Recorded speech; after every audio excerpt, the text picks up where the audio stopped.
Nós os adoramos, Senhor Jesus Cristo, e vos bendizemos, porque pela vossa santa cruz remistes o mundo. Em nome do Pai, do Filho, do Espírito Santo. Amém. Sentar um instantinho, irmãos. Bom dia a todos. Bom dia. Misericórdia, gente. Bom dia. Bom dia. Deus abençoe a vida de cada um de vocês. É uma alegria e uma graça de Deus poder estar com vocês nesse final de semana, para junto nós sermos edificados pela palavra do nosso Deus. Aleluia. Que a palavra do Senhor possa modificar o nosso caráter e nos conduzir para o centro da vontade do Senhor. Que possamos, ao término de todo esse encontro, dar os frutos que Deus espera, frutos que permaneçam. Amém?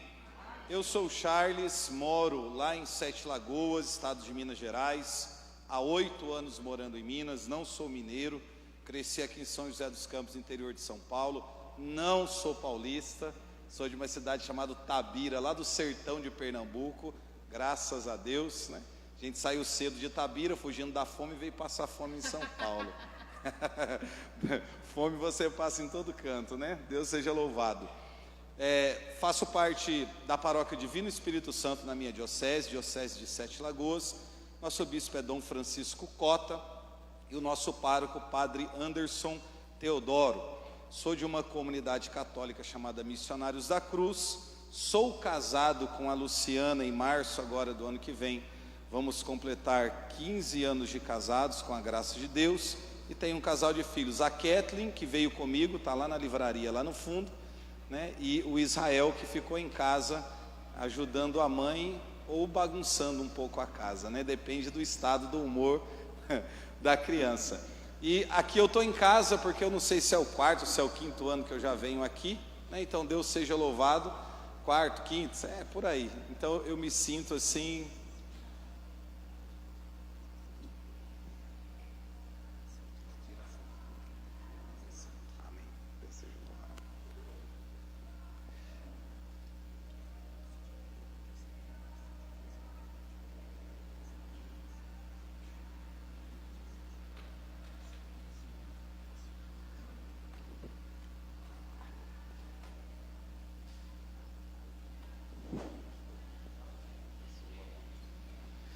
Amém, irmãos? Você que trouxe a sua Bíblia, eu vou ler um texto que está em Gênesis, capítulo 12. Gênesis, capítulo 12, versículo 1 em diante. O tema da nossa... Você consegue ler isso aqui? Lê para mim o que está escrito aqui. Vamos lá. Como? O CH, esse aí é o hebraico moderno, né? O CH no hebraico moderno, o CH tem som de R. Então isso é uma paraxá, eu vou explicar aqui. O tema é ler lechá. Não tem nada a ver com o que daqui, né? Mas é assim que se escreve, só que a pronúncia, ela é diferente. Ler lechá, fala ler lechá. Aí, tá vendo? Vocês são bons alunos. Amém? Gênesis capítulo 12, versículo 1. O Senhor disse a Abrão: deixa tua terra, tua família e a casa de teu pai, e vai para a terra que eu te mostrar. Farei de ti uma grande nação. Eu te abençoarei e exaltarei o teu nome, e tu serás uma fonte de bênçãos. Abençoarei aqueles que te abençoarem, e amaldiçoarei aqueles que te amaldiçoarem. Todas as famílias da terra serão benditas em ti. Abrão partiu como o Senhor lhe tinha dito, e Ló foi com ele. Abrão tinha 75 anos, quando partiu de Harã. Tomou Sarai sua mulher, e Ló filho de seu irmão, assim como todos os bens que possuíam, e os escravos que tinham adquiridos em Harã, e partiram para a terra de Canaã. Ali chegando, Abrão atravessou a terra até Siquém, até o carvalho de Moré. Os cananeus estavam então naquela terra. O Senhor apareceu a Abrão e disse-lhe: darei esta terra à tua posteridade. Abraão edificou um altar ao Senhor que lhe tinha aparecido. Em seguida, partindo dali, foi para a montanha que está ao oriente de Betel, onde levantou a sua tenda, tendo Betel ao ocidente e Ai ao oriente. Abraão edificou ali um altar ao Senhor e invocou o seu nome. Continuou depois sua viagem de acampamento em acampamento para Neguebe. Vamos aplaudir a palavra do Senhor? Irmãos, esse tema, ler lerá, é uma paraxá. O que isso significa? Quando a gente olha para a cultura do povo judeu, só para a gente entender, para a gente compreender toda a história do povo de Israel, nós precisamos ler a Torá, os 5 primeiros livros da Bíblia, o Pentateuco. E existe uma divisão que ela é feita na Torá, que não é como é na nossa Bíblia Sagrada, entre capítulos e versículos. A divisão na Torá, ela é feita por paraxá. O que é uma paraxá? Paraxá é uma palavra hebraica que significa porção. Então, o que é uma paraxá? Uma paraxá é uma porção ou uma quantidade de textos bíblicos. Para a gente entender melhor, é como se fosse alguns capítulos e alguns versículos que compreende uma única paraxá. Na Torá existem 54 paraxás. E quando essas paraxás elas são lidas no Shabat, ou seja, no sábado, na sinagoga, se lê sempre uma paraxá, ou uma porção, que para nós entendermos seria alguns capítulos e alguns versículos bíblicos. Amém? É como se fosse mais ou menos parecido com a nossa liturgia. Todos os dias não tem lá o evangelho e as leituras, é mais ou menos parecido. Então, ao longo de todo um ano, você faz o ciclo da paraxá, ou seja, você lê no intervalo de um ano, dividido em 54 paraxás, uma paraxá a cada sábado, feita na sinagoga, você lê a Torá inteira, porque você lê as 54 paraxás aos sábados na sinagoga. Uma das paraxás, a que nós vamos falar sobre ela hoje, é essa aqui, né? A primeira paraxá é Bereshit, que fala da criação. A segunda é Noa, que fala sobre a história de Noé. E a terceira paraxá é essa aqui, Parashat Bereshit, que fala sobre a história de Abraão. Fala sobre a comunicação do Eterno, a comunicação de Deus com Abraão. O que acontece, irmãos? O nosso Senhor, Ele falou com o seu servo, chamado Abraão como nós conhecemos, e fez a Abraão uma proposta. Deus disse assim para o seu servo: sai da tua terra, sai do meio da tua parentela, da tua casa paterna, e vai para a terra que eu te indicar. E o Senhor disse: e lá, nessa terra que eu hei de indicar, eu farei de ti pai de uma multidão de povos. Ou seja, Deus está convidando Abraão a fazer uma renúncia. É por isso que essa paraxá, essa expressão em hebraico, ler lerá, ela significa vai por ti mesmo ou sai de si mesmo. O que isso significa? Deus está pedindo para Abraão uma renúncia. Só que a renúncia que Deus está pedindo com Abraão, para Abraão, não tem nada a ver com coisas materiais.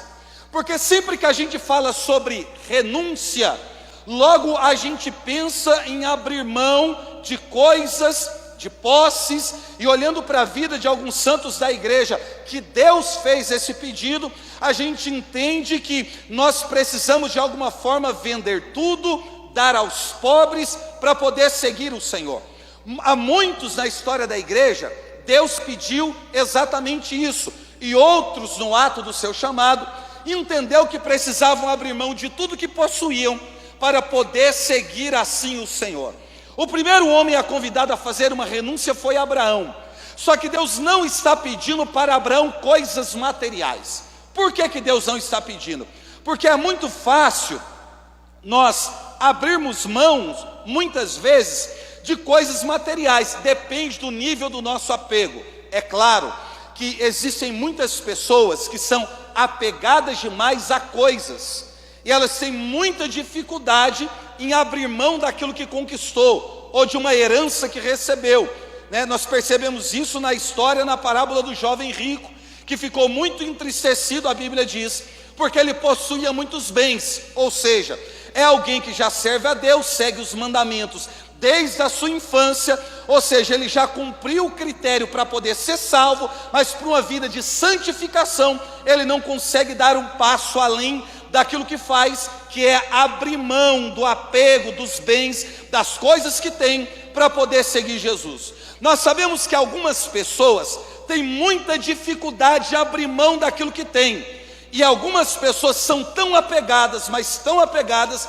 que elas são tão apegadas, e o apego está relacionado a coisas que nem têm uso e nem valor, como aquela camiseta que está lá no seu guarda-roupa há 5, 6 anos e nem cabe mais em você, mas você não tem coragem de dar para ninguém, porque você diz, ela é minha. Você não empresta, você não dá, você não vende, você não joga fora, só ocupa espaço no seu guarda-roupa. Provavelmente você nunca mais vai usá-la, mas você tem um apego tão grande que você não joga fora. É calça, é sapato, é camisa, é um monte de tralha que tem em casa, que você deveria ter jogado fora, mas você é tão apegado que você não consegue se desprender dessas coisas. Tem gente que tem um apego muito grande, então não abre mão de nada, é apegado a tudo, não consegue se desprender. Existem outros que, dependendo daquilo que é convidado a renunciar, consegue fazer. Ou seja, desde que aquilo que foi pedido não seja exigente demais, que não seja difícil demais, a gente até consegue abrir mão de algumas coisas.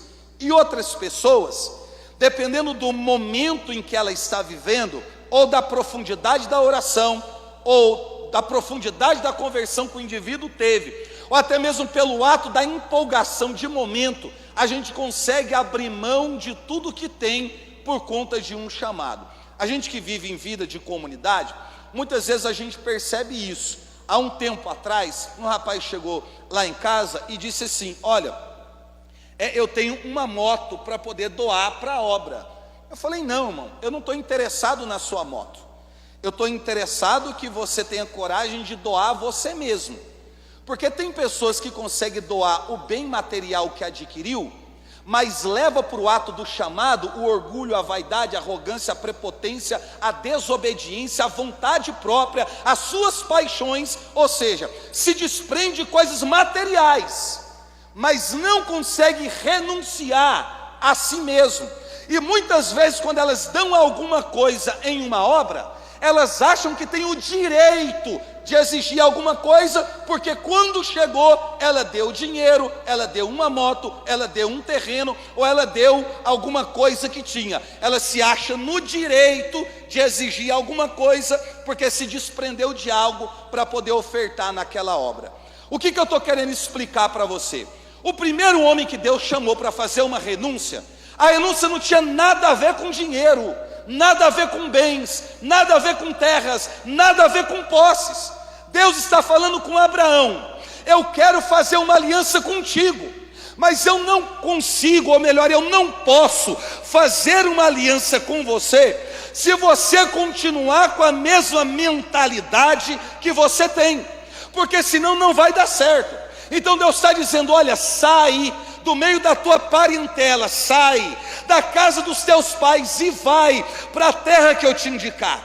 Essa expressão ler-lerá foi usada pelo próprio Deus para Abraão, porque Deus disse isso para Abraão, sai de si mesmo, ou seja, eu quero fazer uma aliança contigo, mas eu quero que você morra para a sua vontade.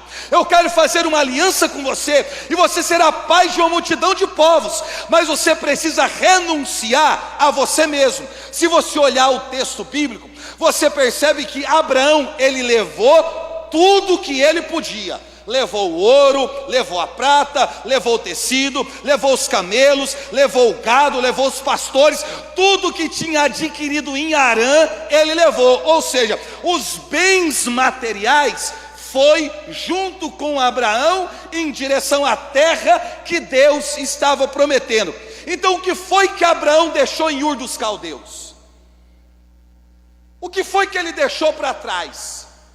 Ele deixou para trás a sua vontade, ele deixou para trás as suas convicções, ele deixou para trás o seu egoísmo, ele deixou para trás os desejos que ele tinha para poder se submeter à vontade de Deus. O nível mais profundo de renúncia não tem nada a ver com coisas materiais. O nível mais profundo de renúncia tem a ver com abrir mão daquilo que é a nossa vontade. Aí sim, nós estamos compreendendo o que na verdade é uma renúncia.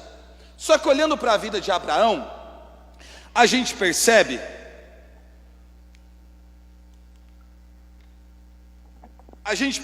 olhando para a vida de Abraão, que quando Deus fala com Abraão, Abraão tem dificuldade de entender na totalidade o que Deus está falando. E o que acontece com Abraão é aquilo que muitas vezes acontece conosco. Em um determinado momento da nossa vida, diante de uma circunstância boa ou ruim que nós estamos vivendo, o Senhor fala conosco. E quando Deus fala conosco, muitas vezes nós não conseguimos entender exatamente o que Deus diz, ou quando compreendemos o que Deus está nos dizendo, nós temos dificuldade em colocar em prática tudo que Deus está nos pedindo. É por isso que é muito importante nós aprendermos a ter discernimento sobre as coisas. Só que pouco se fala nos encontros que a gente vai, nas formações que a gente tem, pouco se fala sobre discernimento.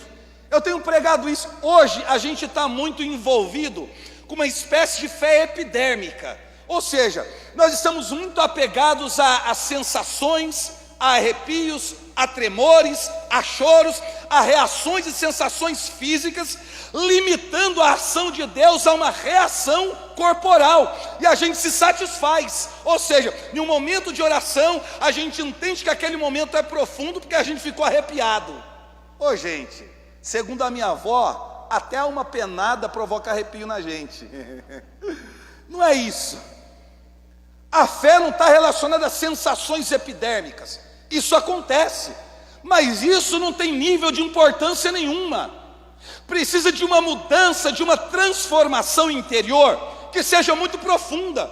Só que nós não somos mais ensinados, instruídos, adiante daquilo que nos é apresentado, a fazermos um discernimento espiritual sobre aquilo que acontece. Ou seja, a nossa percepção de mundo, de realidade, ela está toda deturpada. Quando Deus fala, ou quando a gente ouve uma voz no nosso coração, a gente não sabe se é Deus, se é o diabo, ou se é a nossa própria consciência. Ou seja, nós temos dificuldade de separar as coisas, de setorizar as coisas, e aí a gente não consegue entender se é Deus ou se não é. E aí muitas vezes a gente faz aquilo que a gente quer. Aí o que eu tenho percebido, hoje tem muita gente que está renunciando o que Deus não pediu, e ficando com aquilo que Deus pediu para abrir mão, porque não consegue fazer um discernimento profundo sobre essas coisas.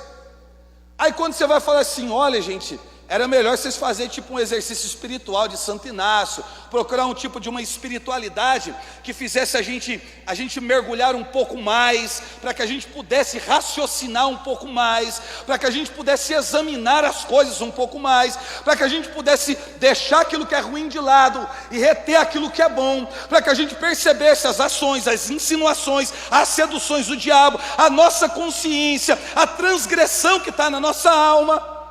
A gente não quer, e aí a gente é enganado o tempo inteiro. Irmãos, sinal disso é Abraão. Abraão ele fez uma coisa boa e uma coisa ruim diante do chamado de Deus. O que Abraão fez de bom? Abraão ouviu a voz de Deus dizendo assim, olha, sai da tua terra, da tua casa paterna e vai para a terra que eu te indicar. Primeiro, Deus é Deus. Ele poderia fazer uma aliança com Abraão em qualquer lugar que Abraão estivesse. Só que a metodologia de Deus é diferente. Aonde Abraão mora é o berço da idolatria. Ali é o início da civilização. É uma terra de idolatria. O seu pai é idólatra. A família de Abraão vive do comércio dos ídolos que eram entalhados, construídos pelo barro, feitos pela madeira, e isso era comercializado, era fonte de renda da casa de Abraão. Ou seja, seu pai é idólatra, a região que ele habita é o berço da idolatria na antiguidade, e Deus está dizendo: olha, eu quero fazer uma aliança com você, mas eu quero que você saia desse ambiente, porque assim, Abraão, eu quero fazer algo com você, mas o ambiente que você está não é um ambiente propício para que a graça aconteça. Então sai do meio desse povo, sai da sua casa paterna e vai, ou seja, morre para você mesmo. Abraão fez. Abraão saiu do lugar aonde ele estava, mas no ofício de sair, ele cometeu um erro que não deveria ter cometido, que às vezes passa desapercebido nas Sagradas Escrituras. Abraão deixa o ouro, Abraão deixa a prata. Ou melhor, Abraão leva o ouro, Abraão leva a prata, Abraão leva o tecido, Abraão leva os camelos, Abraão leva os animais que tem, leva os pastores, leva tudo que lhe pertence, leva a sua esposa. Ok. Só que a Bíblia usa essa expressão assim: e Ló foi com ele. Isso não era para ter acontecido, porque o que Deus disse foi: sai da tua casa e do meio da tua parentela. Ou seja, o que eu tenho que fazer com você é com você. Se você for ler toda a paraxá, se você for ler toda a história de Abraão, você vai perceber que a maioria dos problemas que Abraão teve foi por causa de Ló. Por que Abraão está tendo problema ao longo da sua vida? Porque lá atrás ele não conseguiu fazer um discernimento direito acerca do que Deus estava lhe pedindo. Ele saiu, abriu mão da sua vontade, mas quando ele partiu, ele levou o sobrinho com ele, mas Deus disse: sai do meio da tua parentela, eu não quero você com ninguém. E Abraão partiu e levou consigo um problema. Sempre que a gente não faz um discernimento correto, a gente caminha com um problema nas costas. Isso é um mal. Lá na frente, os pastores de Ló vão discutir e brigar com os pastores de Abraão. Lá na frente, Abraão vai ter que ir um lado, Ló vai ter que ir para o outro. Lá na frente, Abraão vai ter que entrar em uma guerra, porque Ló foi sequestrado e o que ele tinha foi tomado. E Abraão vai ter que entrar em uma guerra para poder resgatar o seu sobrinho. Ou seja, a maioria das tragédias, dos imprevistos, dos problemas que acontecem na vida de Abraão é porque quando Deus disse sai e não leva parente nenhum, ele levou consigo o seu sobrinho. Se Abraão tivesse deixado Ló, fizesse o que Deus mandou, como Deus mandou, irmão, é por isso que eu gosto de Ezequiel 37, mas não naquele panorama que todo mundo olha, porque ali para mim é uma coisa fantástica. Deus diz assim para o profeta Ezequiel, né? Ele tem aquele arrebatamento em espírito, tem aquela visão, é levado para aquela planície onde está aquele vale de ossos sobre a terra, enfim. E Deus diz assim para ele: olha, caminha aí por todas as direções. O que isso significa? Deus está pedindo para que o profeta Ezequiel examine o problema por todos os lados. Examine todo o problema. Depois que ele andou em todas as direções, que ele passou por todos os lados, Deus fez uma pergunta, ou seja, agora que você fez uma avaliação, você chegou a uma conclusão. Então, diante da conclusão que você chegou, pela avaliação que você fez, eu vou te fazer uma pergunta: esses ossos podem voltar a ter vida? O que Deus está fazendo com o profeta? Eu quero que, examinando, você entenda se o que você está vendo tem a ver com você ou tem a ver comigo. Quem é que pode resolver isso? Porque se for o homem que tem que resolver, resolva. Mas se for eu, coloca na minha mão e sai de cena. Então Deus pergunta: esses ossos podem voltar a viver? Ezequiel diz: eu não sei. Só o Senhor sabe. O que ele está dizendo é algo que não depende de mim, é algo que depende do Senhor. Então ele entendeu que aquilo que ele está vendo, a solução para aquele problema, não provém do homem, mas sim de Deus. Aí Deus diz: então profetiza sobre os ossos. E Deus fala para ele tudo que ele tem que dizer. Ele vai e faz a profecia. E no final tem uma expressão que para mim é fantástica. O profeta diz assim: e eu falei exatamente como o Senhor tinha dito, nem mais e nem menos. É isso, irmão. Diante da vontade de Deus, diante do chamado de Deus, diante da voz de Deus, diante do que Deus tem para nós, a gente não faz nem mais e nem menos. É exatamente como o Senhor falou, é que a gente tem que colocar em prática. Charles, mas como eu vou saber exatamente o que Deus quer de mim? Fazendo discernimento acerca daquilo que está diante de você. Ou seja, começa a prestar atenção naquilo que Deus tem liberado sobre a tua vida e começa a colocar em prática exatamente como o Senhor mandou. Para quê? Para que você não carregue uma mochila carregada de problemas nas suas costas, para que no trajeto você não tenha dificuldade de chegar no lugar onde Deus determinou para você. Talvez o seu cansaço, a sua dor, a sua fadiga, a sua tristeza, o seu abatimento é fruto da mochila de problema que você pôs nas costas, de coisa que Deus mandou você abandonar e você não teve coragem e até hoje leva com você. É no casamento, é com filho, é na vida espiritual, é para tudo. É para tudo. Aí lá vai Abraão e Ló. Eu leio, toda vez que eu leio isso eu fico revoltado. Eu fico pensando: meu Deus, Deus foi muito claro. Sai da tua terra, sai do meio da tua parentela, sai do meio dos teus parentes.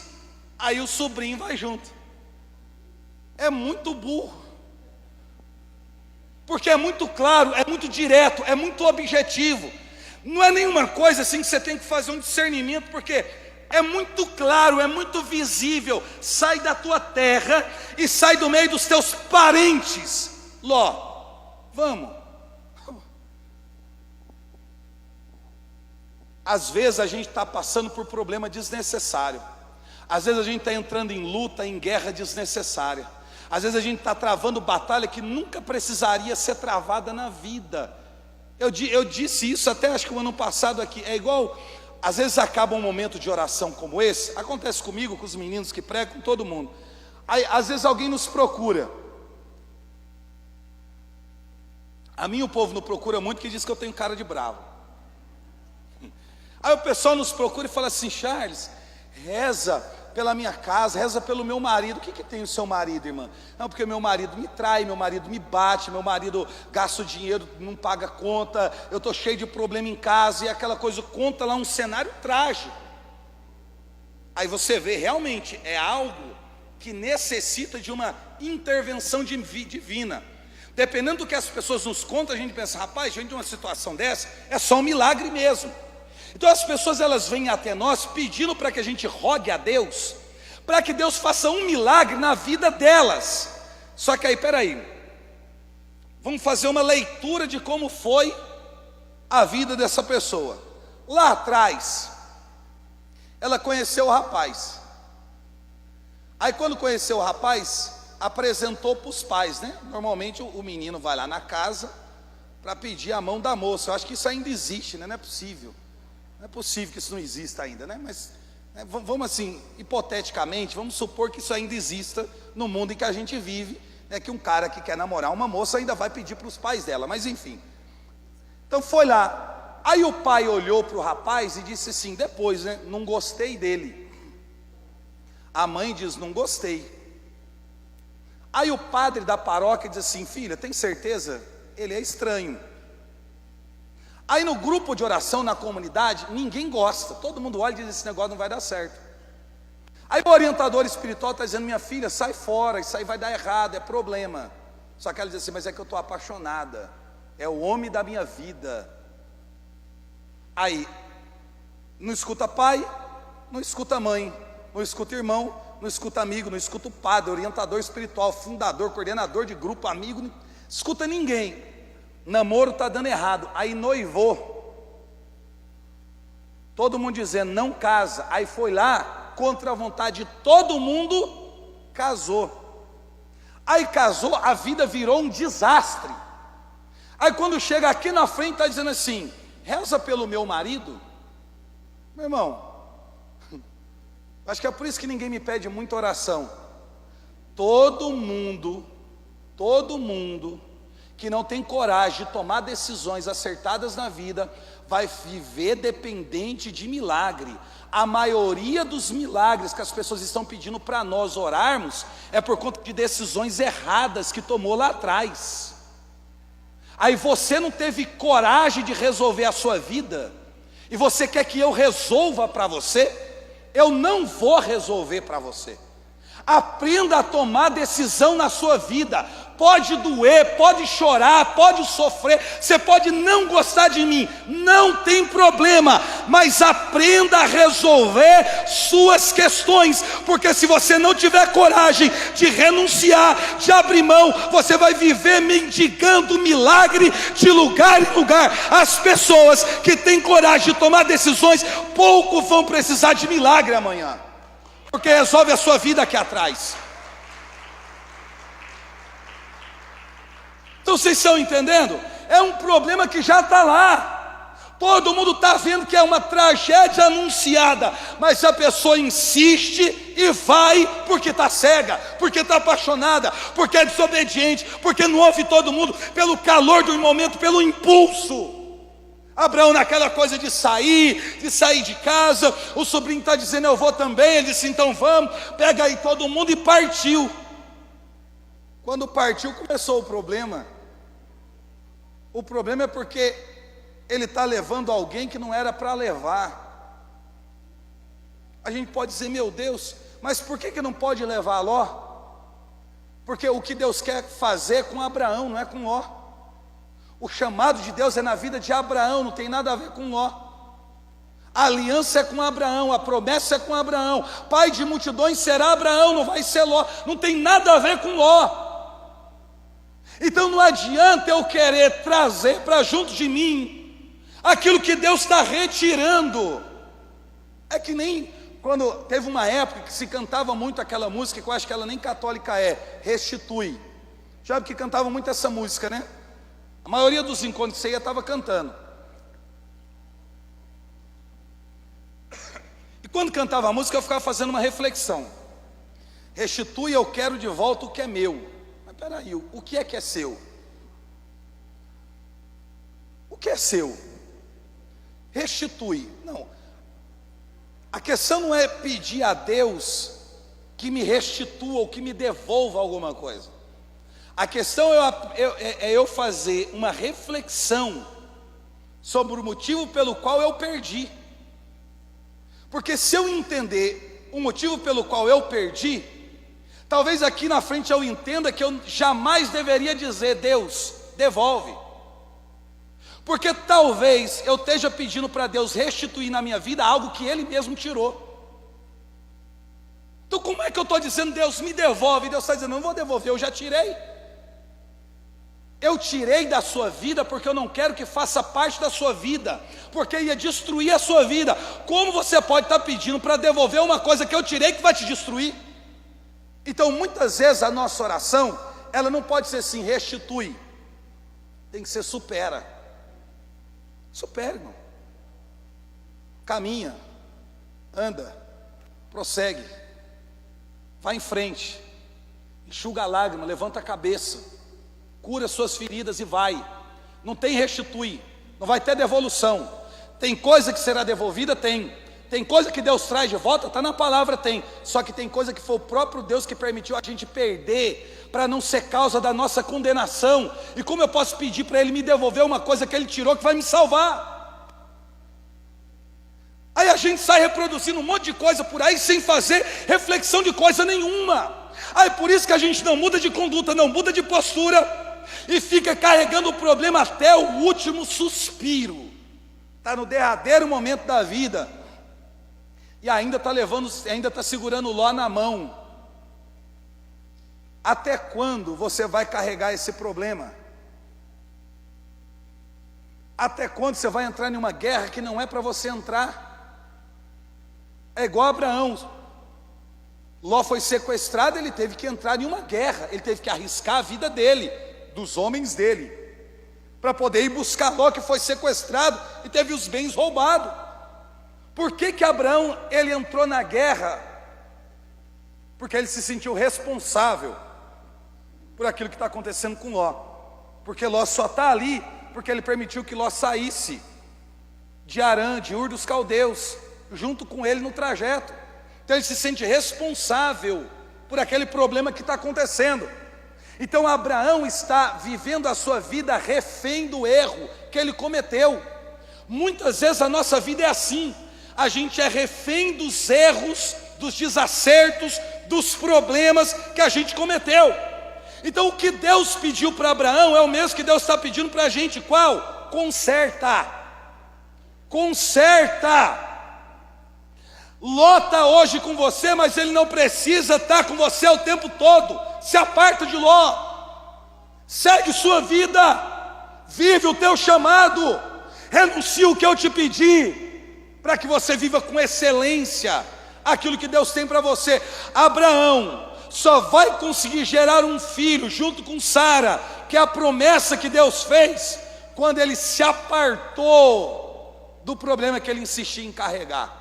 E olha que Abraão ele arrumou problema atrás de problema, que não foi só Ló, foi a falta de examinar as coisas. É igual quando Sara chegou para Abraão e disse assim: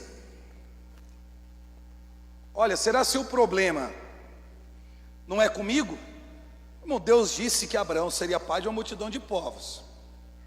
Abraão é um homem de idade avançada, Sara também não é nova, os dois são de idade avançada.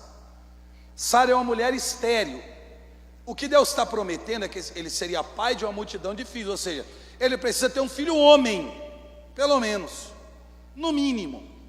Esse filho homem tem que nascer de Abraão e de Sara, de um homem velho, uma mulher velha, que é estéril, ou seja, é impossível. No tempo de juventude, essa moça não pôde dar filhos a Abraão. Só que a lei da época dizia, que era do código de Hammurabi, que a mulher, uma vez sendo estéril, ela tinha como por obrigação dar uma das suas escravas para poder se deitar com seu marido. Só que o homem tinha que fazer o pedido. O que isso significa?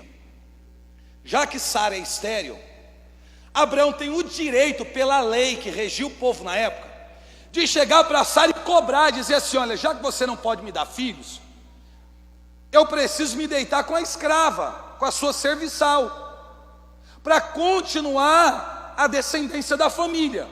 É como se corrigisse alguma coisa. Então, amparado pela lei, Abraão poderia fazer isso. Se Sara dissesse: eu não aceito, ele poderia devolver Sara, romper com Sara e seguir o caminho dele. Irmãos, Abraão nunca chegou em Sara e disse: eu vou me deitar com a escrava. Não, ele nunca cobrou Sara, nunca falou nada com Sara, nunca pediu nada a Sara. Foi Sara que foi até Abraão. Estou explicando isso que está dentro da paraxá que pediram para eu explicar. Foi Sara que foi até Abraão e disse assim: olha, eu tenho aqui em casa Agar, a escrava a egípcia. Quem sabe se você não se deitar com ela, não vai vir dela o filho que Deus prometeu. Gente, eu espero que aqui não tenha ninguém com essa mentalidade. Imagine, você e seu marido, vocês não têm filho. Aí vocês contratam alguém para trabalhar em casa, uma moça, que vai lá fazer a faxina, lavar a roupa, te ajudar no serviço doméstico. Então você e seu marido contratou uma empregada doméstica, alguém para trabalhar em casa. E aí, aí você, mulher, chega no seu marido e diz assim: você já deu uma olhada na nossa empregada? Que tal você se deitar com ela? Eu espero que não tenha mulher assim. Se tiver, você precisa de um tratamento muito sério.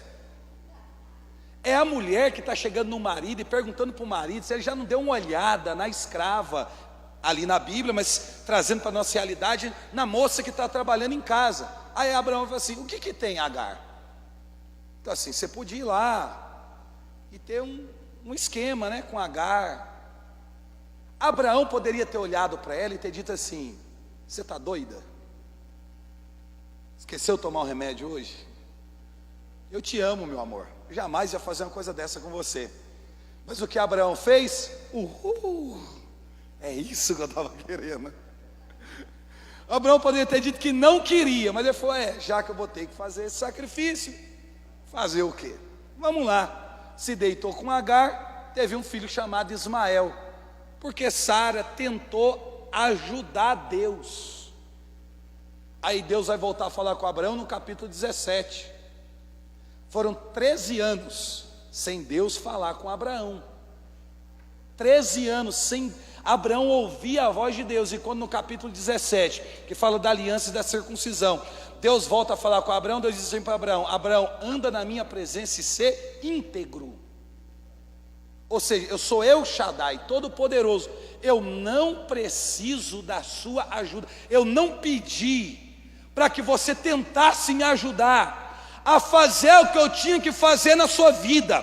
O problema é que eu prometi, você não aguentou esperar, e essa intervenção atrasou a bênção na sua vida. O que isso significa? Isaac poderia ter nascido há 13 anos atrás, mas por que não nasceu?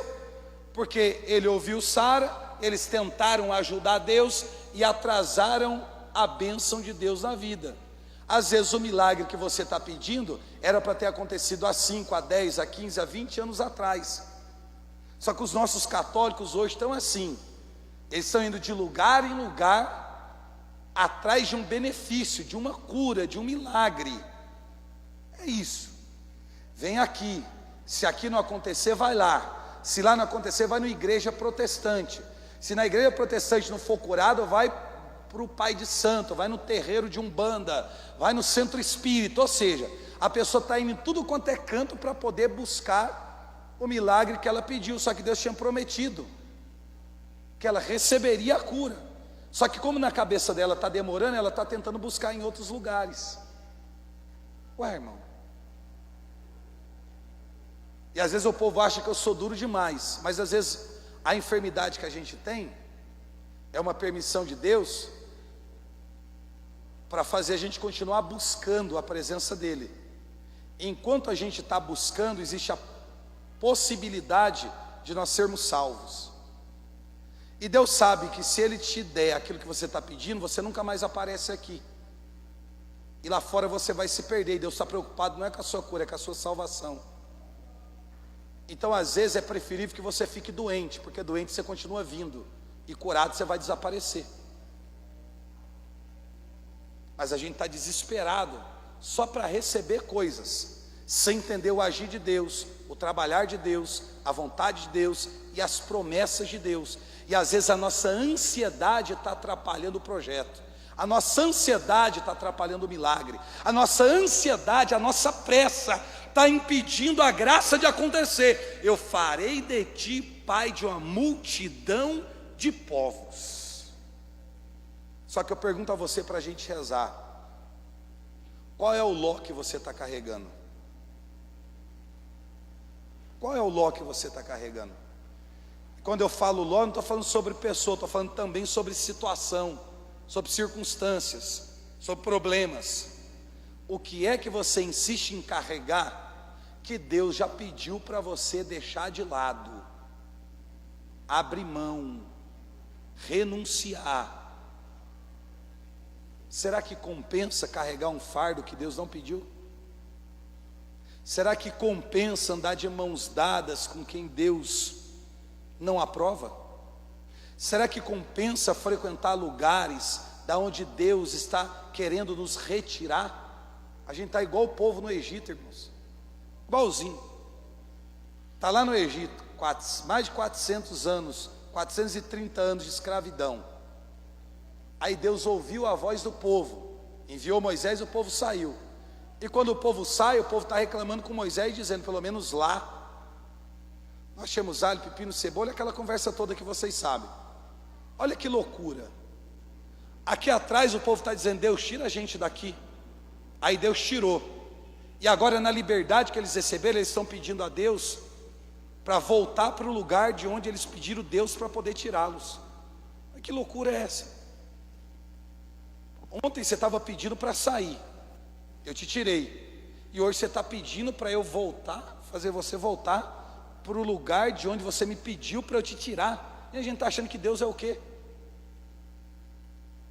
E às vezes a gente não pede para Deus para voltar, simplesmente a gente volta.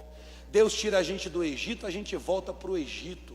Deus tira a gente da miséria, a gente volta para a miséria. Deus tira a gente da idolatria, a gente volta para a idolatria. Deus tira a gente de um ambiente ruim, e a gente volta para o ambiente ruim. Porque no trajeto, a gente entendeu que estava demorando a acontecer conosco aquilo que Deus prometeu. Coloca uma coisa na sua cabeça: Deus não é homem para mentir. Tudo que Ele promete, Ele cumpre. Ele vai executar, terminar na nossa vida a obra começada. Ele vai terminar. Acalma o seu coração, continua andando aí no deserto, está quente, está faltando água, está difícil, tem perseguição, tem problema, tem crise, vai aparecer Egito, não desce, continua andando, porque lá na frente tem uma fonte de água e 12 palmeiras te esperando para você ter refrigério e descansar. Fique em paz. Fique em paz, o lugar do teu descanso Deus já preparou. O problema é que você ainda não andou o tanto que você tem que andar para chegar no lugar onde Deus quer que você chegue. Então continua andando. Está difícil, está sofrendo, tem problema, tem calúnia, tem tudo, mas anda. Aí se aparecer no Egito, não desce. E se tiver uma água amarga no caminho, não bebe. Só anda. E lá na frente você vai encontrar exatamente o que Deus pediu para você. Você sabe que Abraão se tornou o homem mais rico da terra? E sabe onde Abraão prosperou? No deserto.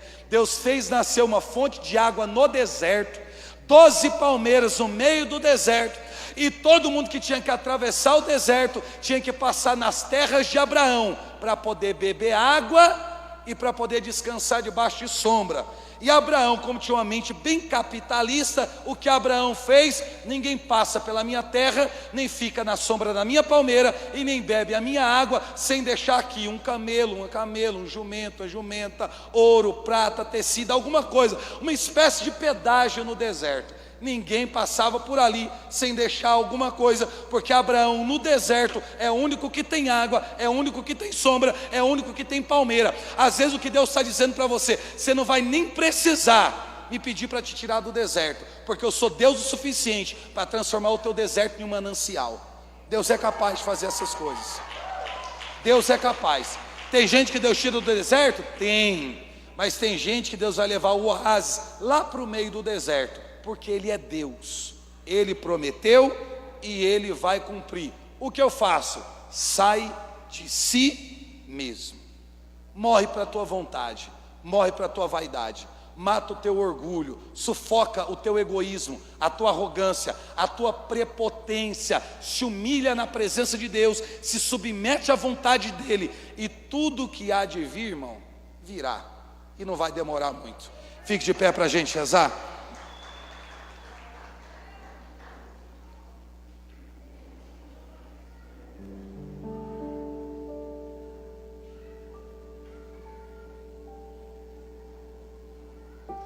Essa